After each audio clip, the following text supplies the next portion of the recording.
నమస్తే మిత్రులారా, Telugu Mototech channel స్వాగతం అండి. ఈరోజు మనం యాక్టివా 6G యొక్క రివ్యూస్ చూద్దాం. అదేవిధంగా చూసినట్టయితే సబ్స్క్రైబ్ చేసుకోండి. అదేవిధంగా గివ్ అవే ఉంది ఈరోజు వేగా హెల్మెట్. సో లాస్ట్లో చెప్తాను. అదేవిధంగా చూసినట్టయితే మనం స్టార్ట్ చేద్దాం. సో ఇది యాక్టివా అండి, యాక్టివా 6G అండి. సో మేము బ్లాక్ కలర్ తీసుకున్నాము. ఇది మా కుటుంబంలోని దాదాపుగా 3 months నుంచి వాడుతూనే ఉన్నాం. అదేవిధంగా చూసినట్టయితే దీని యొక్క ప్రైస్ అండ్ స్పెసిఫికేషన్ చూసినట్టయితే మేము 40,000 డౌన్ పేమెంట్ చూసాము. దగ్గర మాకు 86 సిరీస్ పడింది. అదేవిధంగా చూసినట్టయితే దీని యొక్క సీటు వెడల్పుతోటి ఇది లేడీస్కి మంచి కంఫర్టబుల్గా ఉంటుంది, బాయ్స్ కూడా ఉంటుంది. కానీ బాయ్స్కి మాత్రం కొంతమంది డియో కోసం చాలామంది వేచి ఉంటారు. సో ఇది ఫ్యామిలీ పర్పస్లో ఉపయోగపడాలంటే మాత్రం ఖచ్చితంగా నేను యాక్టివానే సజెషన్ ఇస్తాను. సో డియో కూడా చాలా బెటర్గా ఉంటుంది దీనికన్నా, బట్ కొంచెం లేడీస్కి ఇబ్బంది కానీ, అందుకే నేను దీన్ని ప్రిఫర్ చేయను డియోను కొంచెం. సో డియో అనేది దీనికన్నా ఎక్కువ ఫ్యూచర్తో ఉంటుంది, బట్ లేడీస్కి అది కంఫర్టబుల్ కాదు కానీ కొంచెం డియో. సో డియో అనేది బాయ్స్కి మాత్రం బెస్ట్ బైక్ అంటాను నేను చెప్పగలుగుతున్నాను. సో ఈ బైక్ యొక్క స్పెసిఫికేషన్ చూసినట్టయితే ఇంజన్ 106తో లభిస్తుంది. అదేవిధంగా చూసినట్టయితే ట్రాన్స్మిషన్ టైప్ మాత్రం BS6తో లభిస్తుంది. మ్యాక్సిమం పవర్ 7.68 bhpmతో లభిస్తుంది. మ్యాక్సిమం పవర్ మాత్రం 7.79 8000 rpmతో లభిస్తుంది. దీని గేర్స్ మాత్రం CVTతో లభిస్తుంది. ABS ఇస్తే మాత్రం చాలా బాగుండేది. అదేవిధంగా చూసినట్టయితే స్టీల్ మెటల్తో లభిస్తుంది. అదేవిధంగా వీల్స్ది. సో టైర్స్ మాత్రం ట్యూబ్లెస్ టైరు. దీని వెయిట్ మాత్రం 107 kgsతో ఉంది, మార్కెట్లో రిలీజ్ అవుతుంది. అదేవిధంగా చూసినట్టయితే ఇది మార్కెట్లో మాత్రం 6G వేరియంట్తో లభిస్తుంది. 6G అంటే 6th జనరేషన్. సో దీని సీట్ హైట్ చూసారా, చాలా వెడల్పుగా ఉంది. సో ముగ్గురు ఈజీగా కూర్చోవచ్చు. దీనికి ఉన్న ప్లస్ పాయింట్ కూడా అదే. సో ఇక్కడ హ్యాండిల్ బార్ కూడా చాలా గట్టిగా ఉంది. ప్రీవియస్లీ అది కొంచెం వంగేది. సో బెటర్ హ్యాండిల్ పర్ఫార్మెన్స్ బాగున్నది, ఏ ఇబ్బంది అయితే లేదు. సో సైడ్ స్టాండ్స్ కూడా చాలా గట్టిగా ఇచ్చారు. సో ఇక్కడ చూసారా, ఓకే, కూర్చునేటివి కూడా చాలా బాగున్నాయి. ఇవి సైడ్ గార్డ్స్ బాగున్నాయి. ఫుడ్ రెస్ట్ కూడా బాగుంది. సో ఇక్కడ యాక్టివా అని రాసింది కానీ, సో దీని యొక్క బ్రాండ్ లోగో ఉంది యాక్టివా. సో 6G ఇది ECT టెక్నాలజీ అండి వాళ్ళది. సో హుండా ఎకో టెక్నాలజీ అంటూ. ఇది BS6 ఉంది కదండి. సో BS6 అనేది ఇప్పుడు BS4 అయిపోయింది. సో BS5 స్కిప్ చేసి BS6 తోటి రిలీజ్ చేస్తున్నారు మార్కెట్లో. సో ఇది చూడండి, దీని ఇంజన్ మాత్రం 109cc లభిస్తుంది. 7.68 bhpm లభిస్తుంది. దీని పవర్ మాత్రం 7.9 8000 rpmతో లభిస్తుంది. నేను ఫస్ట్ కూడా చెప్పానండి. అదేవిధంగా చూసినట్టయితే కిక్ రాడ్ కూడా ఇచ్చారు. ఇది బెటర్గా ఉంది, ఏ ఇబ్బంది లేదు. సైడ్ స్టాండ్స్ కూడా బాగున్నాయి. సైడ్ స్టాండ్ చూడండి, కొంచెం గట్టిగా ఉంది. సో అండర్ స్టాండ్ కూడా బాగానే ఉంది. దీని టైర్స్ విషయానికి వస్తే బ్రేకింగ్ సిస్టమ్ కూడా ఇది డ్రమ్ బ్రేక్తో లభిస్తుంది. దీని టైర్ చూసినట్టయితే అవి ట్యూబ్లెస్ టైర్స్తో లభిస్తున్నాయి. సో దీని టైర్ చూసినట్టయితే 80/100 రేషియోతో లభిస్తున్నాయి. టైర్స్ కూడా చాలా చిన్నగా ఉన్నాయి. సో బ్రేకింగ్ అనేది స్కిడ్ అయిందండి. సో ఫస్ట్ రోజు స్కిడ్ అయింది. సో వెనక లైటింగ్ చూసినట్టయితే 3 లైట్స్ ఇచ్చారు. ఇవి కూడా అన్నీ కూడా హలోజన్ లైట్సే వాడారు. సో అక్కడ SP 125లో కూడా హలోజన్ లైటే వాడారు. సో ముందట LED వచ్చి వెనకట హలోజన్ లైట్ వాడారు. సో పల్సర్ ఆల్రెడీ ఇస్తుంది వెనక టైల్ లైట్కు LED తోటి. సో ఇది ఎందుకు ఇంకా ఇలా చేస్తుందో అర్థం కావట్లేదు. సో ఇంకా వీళ్ళు అప్గ్రేడ్ కావాలండి. సో అప్గ్రేడ్ అంటే సో ఉన్న బైక్ను చిన్న స్పాట్స్ కొద్దిగా మెయింటైన్ చేసి అప్గ్రేడ్ ఇవ్వడం కాదు. సో ఇంకా LED మాత్రం బ్యాక్ ఖచ్చితంగా ఇవ్వాల్సింది వీళ్ళు. సో సైలెన్సర్ కార్డు కూడా సైలెన్సర్కి ఏం కాకుండా చిన్న మఫ్లర్స్ వంటిది ఇచ్చారు.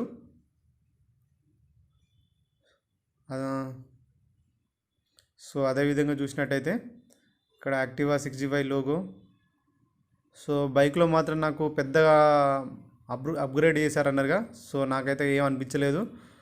సో ఇక్కడ యాక్టివా చూసారా, సో ఇది వాళ్ళు స్టాండర్డ్గా వేయించింది. సో మనం కూడా ఇంత మనీ కట్టించి షోరూమ్లో వేయించుకోవాల్సిందే. సో ముందట లైట్స్ మాత్రం హలోజన్ లైట్సే వచ్చాయి. సో LED కూడా వస్తున్నాయి. డిలక్స్ మాత్రం LED వస్తున్నాయి, స్టాండర్డ్స్ మాత్రం ఇది వస్తుంది. సో ఇవి కూడా LED అయితే కాదండి. సో ఇవి కూడా హలోజన్ లైట్సే. సో యాక్టివా ఉందిగా, ఫర్ యాక్టివా. సో యాక్టివా వాళ్ళు వేశారు. సో మంచి స్మూత్ ఉంటుంది. సో ఇందులో చూసినట్టయితే నాకు బెటర్గా ఏమనిపించిందంటే కొంచెం సస్పెన్షన్ అండి. సస్పెన్షన్ మాత్రం కొంచెం చాలా బెటర్గా అనిపించింది.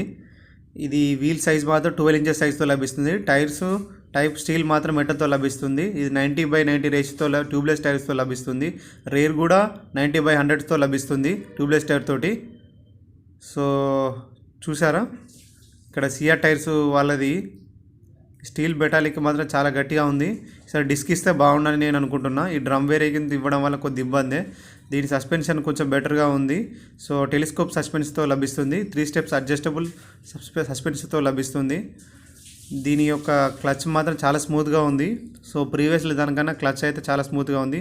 మిర్రర్స్ మాత్రం డియోలో వాడారు చూసారా, డియోలో షైనీలో వాడి తెచ్చి దీనికి వేశారు. సో ఇదే అప్గ్రేడ్ అంటున్నారు. సో చూడాలి ఖచ్చితంగా. సో హుండా యాక్టివా వారు వెనకట బజాజ్ మన చేతక్ ఎలాగో అమ్ముడుపోయాయో సో ఇప్పుడు యాక్టివా అలా అమ్ముడుపోతున్నాయి. అదేవిధంగా చూసినట్టయితే ఇవి ఇంత అమ్ముడుపోతున్నాయి కదా అని వీళ్ళు కొంచెం అప్గ్రేడ్ చేయాల్సింది. సో ఇక్కడ చూసినట్టయితే డిజిటల్ మీటర్ అనేది వీళ్ళకి మొత్తానికి లేకుండా చేసి పారేశారు. సో డిజిటల్ ఇస్తే బాగుండు అసలు. సో డిజిటల్ ఇయ్యక చాలా ఇబ్బంది అవుతుంది. సో ఇదంతా ఎనలాగ్తో లభిస్తుంది. ట్రిమ్ మీటర్, ఓడోమీటర్ అన్నీ ఎనలాగ్తో లభిస్తుంది. సో ఇదన్నా కొంచెం డిజిటల్ ఇచ్చింటే బాగుండు. ఆ ప్లేస్లో యాసిస్ సుజుకి సో జూపిటర్ కూడా బాగుంది. సో వాటిని అయితే చాలా చాలా బాగున్నాయి. సో ఇది వాటికన్నా కొంచెం ఎక్కువ అమ్ముడుపోతున్నాయి కాబట్టి సో అప్గ్రేడ్ మాత్రం తోటి దీన్ని ఫుల్లీ డిజిటల్ మీటర్ కానీ లేకుంటే ఇవ్వాల్సింది. సో ఒకసారి మనం పాసింగ్ స్విచ్లకి ఇట్లా అన్నీ ఒకసారి చూద్దాం. ఇక్కడ చూసినట్టు ఇంజన్ ఉంది కానీ సో ఇంజన్ అనేది ఏమైనా ప్రాబ్లం అవుతుంది. ఇక్కడ బల్బ్ వెలుగుతుంది. సో ఒకసారి నేను చూపిస్తాను.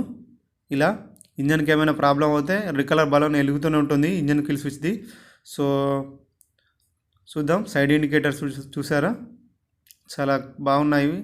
ఈసారి స్విచ్చెస్ కూడా చాలా గట్టిగా ఉన్నాయి, ప్రీమియం లుక్ తోటి ఉన్నాయి. హారన్ కూడా బాగానే సౌండ్ వస్తుంది, ఏ ఇబ్బంది లేదు. సో ఇక్కడ సెల్ఫ్ స్టార్ట్ కిల్ స్విచ్ దండి. సో అన్నిటికీ ఇది ఒకటే బటన్ అండి.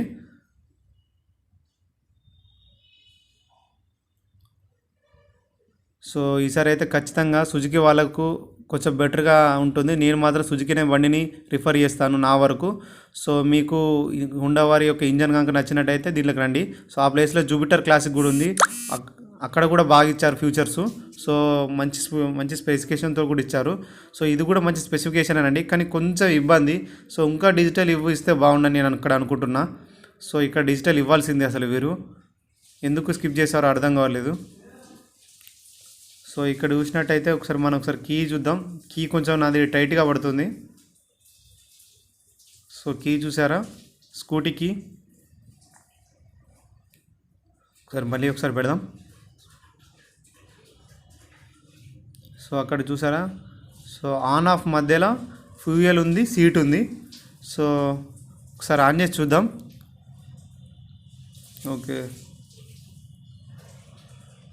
Okay on fuel seat on మళ్ళీ ఒకసారి చూపిస్తాను. సో ఓకే కీ పెడుతున్నాను. So fuel on seat open చేశాను. సో ఇక్కడ ఫ్యూయల్ ఉంది, పైన సీట్ ఉంది కండి.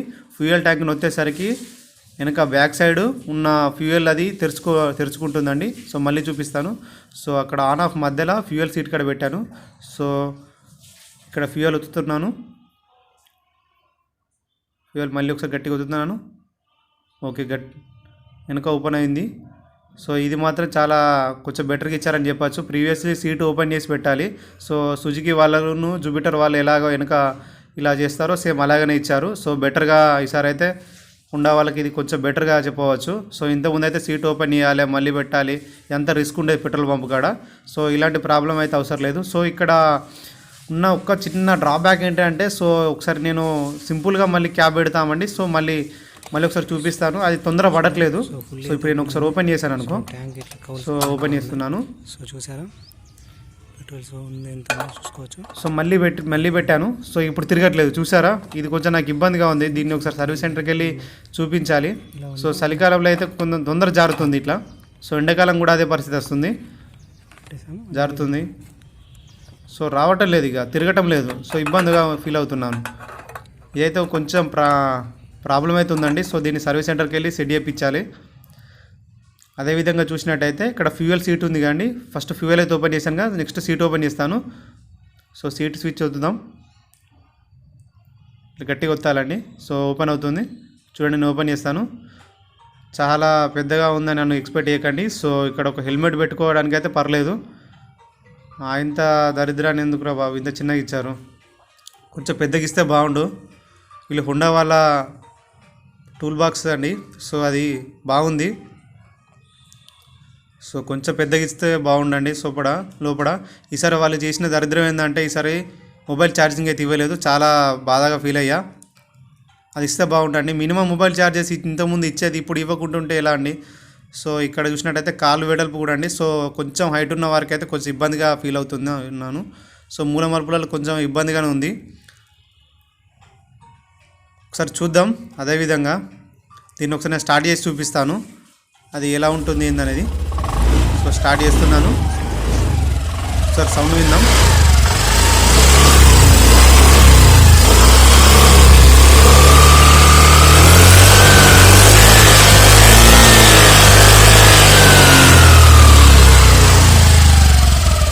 సౌండ్ విన్నారు కండి.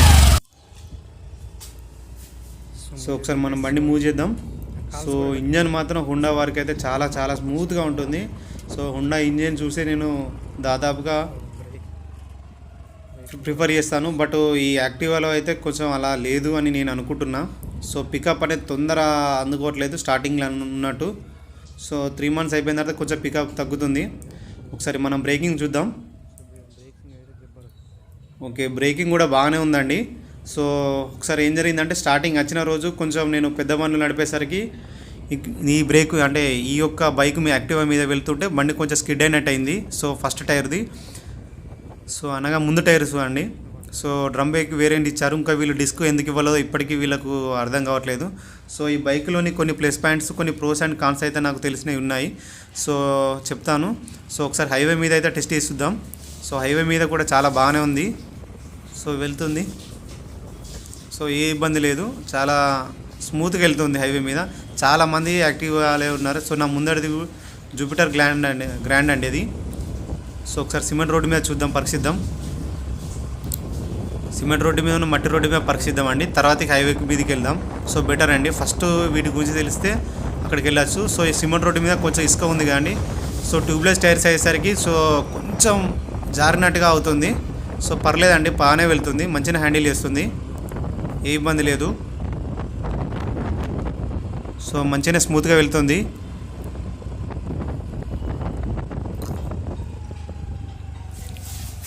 సో మట్టి రోడ్డు మీద కూడా ఒకసారి ప్రయత్నం చేద్దాం ఎలా ఉంటుందో.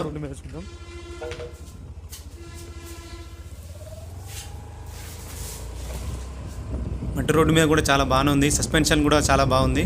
సో 100cc బైక్లో సస్పెన్షన్స్ ఎలా ఇచ్చారో దీనికి కూడా అలాగే సస్పెన్షన్ ఇచ్చారు. ఇది కొంచెం బెటర్గా చెప్పవచ్చు. సో లేడీస్కి అయితే కొంచెం ఇది బెటర్గా ఉంటుంది. సో బాయ్స్కి మాత్రం నేను ఖచ్చితంగా డియో ప్రిఫర్ చేస్తాను. సో అప్గ్రేడ్ ఇచ్చారని చెప్పారు, బట్ ఇది అప్గ్రేడ్ అయితే కాదని నేను అనుకుంటున్నా. సో అప్గ్రేడ్ అయితే ఇచ్చారు, కొన్ని స్పెసిఫికేషన్స్ ఇచ్చారు, కొన్ని మేజర్ స్పెసిఫికేషన్స్ అన్నీ మర్చిపోయారు. సో నాకు అక్కడ కొంచెం ఇబ్బందిగా ఉంది. సో మన ఛానల్ని అయితే ఎవరైనా సబ్స్క్రైబ్ చేసుకున్న వారు ఉంటే సబ్స్క్రైబ్ చేసుకోండి. చాలామంది సబ్స్క్రైబర్లు అడుగుతున్నారు, సో అన్న నువ్వు తొందర ఎందుకు రివ్యూస్ ఇవ్వట్లేవు బైక్స్ అని అంటే, తొందర వీడియోస్ ఎందుకు పెట్టలేవు అంటే, సో బైక్ కొన్న వెంటనే నేను పెట్టచ్చు గ్యాస్. సో అది కరెక్ట్ కాదండి. సో దాని పనితనం ఏంది, దాని వర్క్ ఏంటిది అనేది తెలుసుకున్న తర్వాత నేను పెట్టగలుగుతాను. సో ఒకసారి మనం చూద్దాం సిమెంట్ రోడ్డు మీద గురించి వెళ్ళి. ఒకసారి నేను హైవేకి వెళ్తానండి. హైవేకి వెళ్ళి ఇప్పుడు హైవే మీద పరీక్షిద్దాం. సో సిమెంట్ రోడ్లో పర్ఫెక్ట్ ఉంది, సో మట్టిలో కూడా పర్ఫెక్టే ఉంది. సో హైవే మీదకి వెళ్దాం. హైవే మీద ఎలా ఉందో చూద్దాం, దాన్ని బట్టి మనం మూవ్ అవుదాం. సో హైవే మీద కూడా చాలా బాగానే ఉంది. సో యాక్టివా 125cc అది కూడా బాగానే ఉంటుంది. ఇది యాక్టివా 110ccతో లభిస్తుంది మార్కెట్లో. ఓకే, దీని యొక్క ప్రోస్ అనేది నాకైతే నచ్చింది ఏంటిదంటే దీని యొక్క డిస్క్ అండి. కొంచెం డిస్క్ ఇస్తే బాగుండు అసలు అనుకున్నా కొన్నిట్లా. సో అది ప్రోస్గా చెప్పవచ్చు, కానీ డిస్క్ అయితే దీంట్లో లేదు. సో కాన్స్ విషయానికి వచ్చినట్టయితే సో బ్రేక్స్ అండి. బ్రేక్స్ అయితే నాకు చాలా ఇబ్బందిగా అనిపించింది. సో బ్రేక్స్ అనేది తొందర పడట్లేవు, కొంచెం ఇబ్బందిగానే ఉంది. సో డిస్క్ ఇస్తే బాగుండు. అదేవిధంగా చూసినట్టయితే లుకింగ్ అండి, ఇంకా పాత లుకింగ్ లాగానే పెట్టారు. సో దీనికి ఉన్న దరిద్రం ఏంటంటే 50-60లో పోయేసరికి ఆల్రెడీ నాకు వైబ్రేషన్స్ రానే వస్తున్నాయి, తొందర వైబ్రేషన్స్ వస్తున్నాయి. సో పాత యాక్టివా ఉంది చూసినామండి 60 ఆ వేరియంట్లో మాత్రం మొబైల్ ఛార్జింగ్ ఇచ్చారు, దీంట్లో మాత్రం మిస్ చేశారు. ఎందుకు మిస్ చేశారో వాళ్ళకే అర్థం కావట్లేదు. దీని మైలేజ్ మాత్రం నాకు 47 ఇస్తుంది. సో మా ఫ్రెండ్స్ ఇట్లా చాలామందిని అడిగితే వాళ్ళు 60 అంటారు, ఒకరు 57 అంటారు, బట్ నాకు 47 ఇచ్చింది. యాక్టివ్ కొనడానికి ఒక రీజన్ ఉందండి. సో లో ప్రైస్లో మంచి స్పెసిఫికేషన్స్ అయితే ఇచ్చేది స్టార్టింగ్లో, సో అలా తీసుకోవాల్సి వచ్చింది. సో దీని యొక్క సీటు మాత్రం చాలా వెడల్పు ఉంటుంది, ముగ్గురు కూడా కూర్చోవచ్చు. ఎక్కడికి వెళ్ళినా సర్వీస్ సెంటర్ దాదాపుగా లభిస్తుంది. ఏ బైక్ మెకానిక్ వెళ్ళినా సింపుల్గా దీన్ని చూసి వెంటనే రిపేర్ చేసే అంత ఉంది కాబట్టి సో దీన్ని తీసుకోవాల్సి వచ్చింది. దీని స్పేర్ పార్ట్స్ కూడా చాలా తక్కువ ప్రైస్లో దొరుకుతాయి. అదే జూపిటర్ ఉన్న యాక్సిస్ కొంచెం అలాంటివి అలా కాదు కాండి. సో వాళ్ళకు సర్వీస్ సెంటర్ కాడికి ఖచ్చితంగా వెళ్ళాల్సి వస్తుంది. సో అందుకే దీన్ని తీసుకోవాల్సి వచ్చింది. సో ఒక విధంగా చెప్పాలంటే కొంచెం కంఫర్టబుల్గానే ఉందని చెప్పవచ్చు, కానీ కొద్దిగా ఇబ్బంది. సో ఇదే ప్రైస్ కానీ స్పెసిఫికేషన్స్కు కొంచెం ఎక్కువ కలుపుకుంటే అక్కడ యాక్సిస్ వస్తుంది. సో సుజుకి యాక్సిస్ 125 కూడా చాలా బెటర్ ఉంటుంది. సుజుకి యాక్సిస్ చాలా బాగా నచ్చింది నాకు. సో అదేవిధంగా జూపిటర్ కూడా ఉంది అండి. సో టీవీఎస్ వాళ్ళదండి అది. సో గ్రాండ్ అది కూడా బాగానే ఉంటుంది. సో ఏ ఇబ్బంది ఉండదు. సో నాకైతే ఇది బాగా నచ్చింది, నాకు సుజుకి యాక్సిస్. మీరు కనుక అందులో సింపుల్గా తీసుకోవచ్చు. యాక్టివా కూడా బాగానే ఉంటుంది, ఎవరిష్టం వాళ్ళదండి. సో అంటే అక్కడ యొక్క స్పెసిఫికేషన్ కాకుండా కంఫర్ట్ కూడా చాలామంది చూస్తారు కదండి. సో కంఫర్ట్ పరంగా ఈ బైక్ కూడా బాగానే ఉంది. సో యాక్టివా 125 ప్రీవియస్లీ తను వచ్చినప్పుడు మాత్రం ఎక్కువ ఆడేయో లేదు, కానీ యాక్టివా మాత్రం 6G మాత్రం చాలా మంది దగ్గర ఉన్నాయి. సో ఒక 10-15 మంది దగ్గరలో స్కూటీస్తో పోలిస్తే దాంట్లో 5 యాక్టివాసే ఎక్కువ పడతాయి. అంత మంచి రీసేల్ వాల్యూ కూడా ఉంది దీనికి. సో రీసేల్ వాల్యూ ఉందని కూడా తీసుకున్నాము, బాగానే ఉందండి. సో స్కూటీ నాకైతే ఇబ్బంది కలగలేదు, కానీ కొంచెం నాకు డ్రాబ్యాక్ ఏంటంటే కొంచెం బ్రేక్స్ అనేది కొద్దిగా ఇబ్బంది అనిపించింది. వైబ్రేషన్స్ కూడా వస్తున్నాయి. లుకింగ్ అయితే కొంచెం ఇంకా మార్చడం లేదు, అట్లే ఉంచుతున్నారు లుకింగ్. సో వీళ్ళకు కొంచెం అంత మనీ కలిపి మాత్రం అక్కడ డియో తీసుకోవచ్చు. కొంచెం మీ దానికి లేడీస్ వారికి మాత్రం కాకుండా ఓన్లీ ఫ్యామిలీ పర్పసే, అది కూడా బాయ్సే మెన్స్ వాడతారంటే మాత్రం డియో అయితే కళ్ళు మూసుకొని తీసుకోవచ్చు గ్యాస్. సో బెటర్గా ఉంటుంది డియో. సో ఏ ఇబ్బంది ఉండదు. ఈ బైక్ మాత్రం బాగానే ఉందండి, చూడండి. సో లుకింగ్ పర్పస్లో మాత్రం చాలా బెటర్గా ఉంది. ఇక్కడ కొంచెం డిజిటల్ మీటర్ కొన్ని చిన్నవి మాత్రం మైనస్ పాయింట్గా చెప్పవచ్చు. సో ఈసారి మాత్రం ఛార్జింగ్ వీలు ఇవ్వలేదు ఎందుకు. సో అది కొంచెం ఇబ్బందిగా ఫీల్ అయ్యాను. సో ఆ ప్లేస్లో యాక్సిస్ 125 ఉంది, జూపిటర్ ఉంది. సో వాటిని మీరు తీసుకోవాలనుకుంటే తీసుకోవచ్చు. సో మంచి మైలేజ్ కూడా ఉంటాయి అవి. సో ఇది కూడా మంచి మైలేజ్గానే ఇస్తుంది. సో నాకు మాత్రం 47 ఇస్తుంది. దరిద్రం ఏంటంటే సో చాలామంది అందరూ 60 అంటారు. ఇది గివ్ అవే ఇస్తున్నానండి, వెగా హెల్మెట్. సో మన ఛానల్ సబ్స్క్రైబ్ అయి ఉండాలి, అదేవిధంగా లైక్ చేయండి, మంచి కామెంట్ పిన్ చేసి వాళ్ళకి ఇస్తాను. ఇది ఒరిజినల్ అండి, నాకు ఎవరు పంపించలేదు. సో నా మనీతోటి కొన్నాను, ఈరోజు ఓపెన్ చేశాను. ఇది మన సబ్స్క్రైబర్కి ఒకరికి ఇవ్వాలనుకుంటున్నా. సో నెక్స్ట్ గివ్ అవే మన దాంట్లో మాత్రం మొబైల్ అండి, అది కూడా మొబైల్ రియల్మీ 7 అండి.